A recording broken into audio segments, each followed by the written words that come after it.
ఇప్పుడే జీ5 app download చేయండి. చూడండి మీ ఫేవరెట్ టీవీ షోస్ ఎప్పుడైనా ఎక్కడైనా. ఒక్కసారి ఆలోచించు.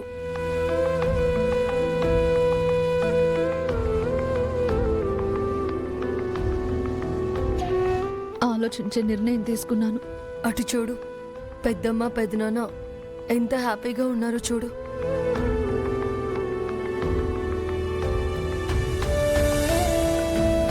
ఇప్పుడు నీ వల్ల ఈ పెళ్ళి ఆగిపోతే ఆ ఆనందం ఆవిరైపోతుంది రామా. ఈ పెళ్లి ఆపితే 1-2 రోజుల్లోనే ఆ ఆనందం ఆవిరైపోతుందేమో, కానీ ఈ పెళ్లి జరిగితే జీవితాంతం ఆనందం అనేదే ఉండదు ఆద్య. ఆ కోచ్ గురించి ఇన్ని చెప్పినా నువ్వింకా ఎందుకు ఇలా మాట్లాడుతున్నావు? అది కాదు రామా, నేను కోచ్ మాటలు కూడా విన్నాను రామా. తను చెప్పమన్నది చెప్పి అక్కడి నుంచి వచ్చేసే టైంలో ఆస్మిత ఇబ్బంది పెట్టడం వల్ల ఒక కూల్ డ్రింక్ తాగానంతే. నన్ను స్పృహలో లేకుండా చేసి ఆ ఆస్మిత అంతకి తెగించిందంతే. నా ప్రేమ మీద ఒట్టేసి చెప్తున్నాను, నేనే తప్పు చేయలేదాద్య. రామలక్ష్మి అంటే నాకు ప్రాణం. తను లేకపోతే నేను శూన్యం. నువ్వు చూపించిన ప్రూఫ్స్లో నిజం ఉన్నట్టే తను చెప్పిన మాటల్లో కూడా నిజాయితీ ఉన్నట్టు కనిపిస్తుంది రామా. అంటే అర్థం ఏంటి ఆద్య? ఆ నిజాయితీకి ఆధారం లేనట్టేగా. అతను చేసిన తప్పులకి నా దగ్గర ఆధారాలున్నాయి. అది తెలిసి కూడా కోచ్ చేతిలో మోసపోయి తల ఉంచి తాళి కట్టించుకోమంటావా? అది కాదు రామా. వద్దాద్య, ప్లీజ్ ఈ విషయంలో మాత్రం ఇంకేం చెప్పొద్దు. ఎవరెన్ని చెప్పినా నా నిర్ణయం మారదు.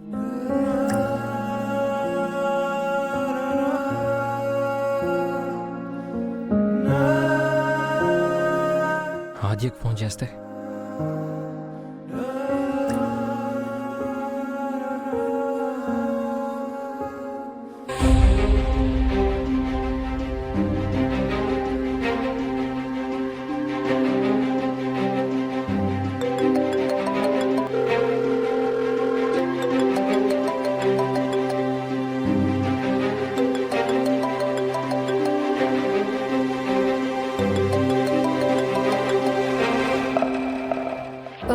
హలో ఆద్య, సార్, చెప్పండి.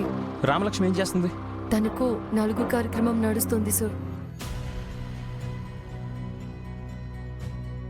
అంటే నలుగు పెడుతున్నారంటే తనకి పెళ్ళి ఆపే ఆలోచన లేనట్టే కదా. 4లో కూడా పెళ్లి ఎలా ఆపాలా అని చూస్తుంది సార్. ఏంటి? అవును సార్. ఆద్య, నీకంతా చెప్పాను కదా, రామలక్ష్మితో నువ్వేం మాట్లాడలేదా? నేను మాట్లాడాను సార్, కానీ తను వినే పరిస్థితుల్లో లేదు. కళ్ళ ముందు అన్నీ కనపడ్డాక తనే కాదు, ఏ ఆడపిల్లైనా అలాగే ఉంటుంది. రామలక్ష్మి మిమ్మల్ని ప్రాణంగా ప్రేమించింది కాబట్టి ఆ వీడియో బయట పెట్టకుండా ఉంది. అదే వేరే వాళ్ళైతే వెనుక ముందు చూసుకోకుండా ఈ పాటికే అన్నీ బయట పెట్టేసేవాళ్ళు. అంటే పెళ్లికి ఎప్పుడో ఫుల్ స్టాప్ పెట్టేసేవాళ్లే. ఆద్య, సార్, ఇందులో నేను చేయడానికి ఏమీ లేదని అప్పుడే చెప్పాను, ఇప్పుడు చెప్తున్నాను. రామలక్ష్మి చెప్పేవి చూపేవి నిజాలైతే ఇది మీకు తగిన శిక్ష, అబద్ధాలైతే ఇది మీకు కఠినమైన శిక్ష. ఇప్పుడు మీ సమస్యకి మనుషులు అవసరం లేదు సార్, మనసాక్షి చాలు. శిక్ష అయితే అనుభవించడం, పరీక్ష అనుకుంటే నిరూపించుకునేందుకు ప్రయత్నించడం. అంతే సార్, ఉంటాను.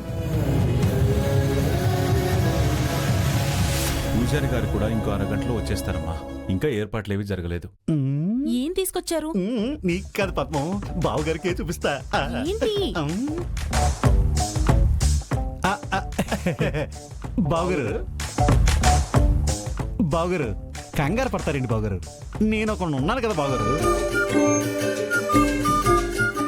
నాకు అన్ని పనులు చెప్పకపోయినా గరిక బుడ్డి లాంటి పనులు మాత్రం నాకే చెప్పాలి.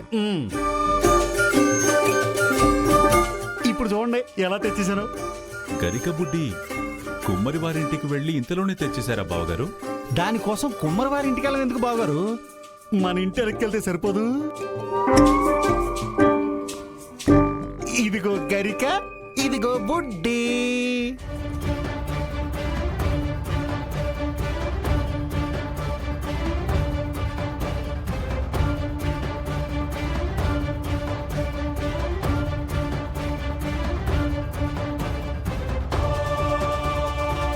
బావగారు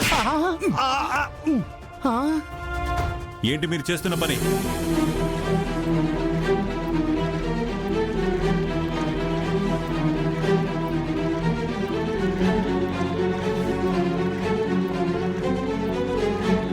అదేంటి బావగారు, గరిక బుడ్డి తీసుకొస్తే భుజం తడతారనుకుంటే అలా కొట్టేశారేంటి? మిమ్మల్ని అన్నయ్య ఏంటమ్మా పద్మ ఇది? పట్టపగలు తాగింది చాలక మందు సీసా పట్టుకొచ్చి గరిక బుడ్డి అంటున్నాడు నీ భర్త. ఇలాంటి ఏదో పని చేసినప్పుడల్లా అన్నయ్య అంటూ అడ్డుపడ్డం కాదు, బుద్ధి చెప్పాలి. చెరువు గట్టు మీద నిప్పులు దొక్కినట్టు అలా అరుస్తున్నారేంటి? ఏదో రాంగ్ బటన్ నొక్కినట్టున్నాను. గరిక బుడ్డి అంటే ఇది కాదా? గరిక బుడ్డి అంటే గడ్డి మందు సీసా కాదు, మట్టి కుండ. తెలుసుకోండి. పెళ్లికి ముందే కుమ్మరి వారింటికి వెళ్ళి వారికి కానుకలు చెల్లించి ఆ గరిక బుడ్డిని విడిదింటికి తీసుకొచ్చి అందంగా అలంకరించి ఆ గరిక బుడ్డిని గౌరీదేవిలా భావించి శుభాలు కలగాలని పూజలు చేసి పెళ్లి రోజు ఇంటికి తీసుకొస్తారు.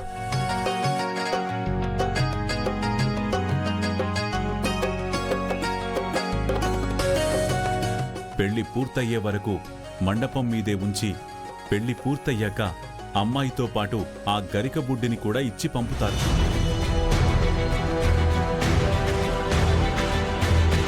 అంతటి పవిత్రమైన గరిక బుడ్డిని అపహాస్యం చేస్తూ మందు సీసా తీసుకొచ్చి తాగుబోతు వేషాలేస్తున్నాడమ్మా. వెళ్ళండిక్కడి నుంచి.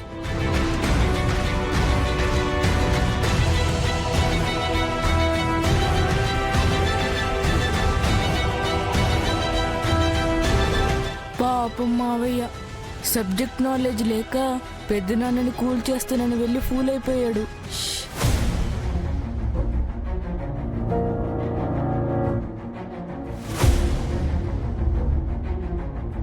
ఇంతటి తెలివిగల అల్లుడు ఇల్లరికం రాబట్టే నా బిడ్డ బతికిపోయింది.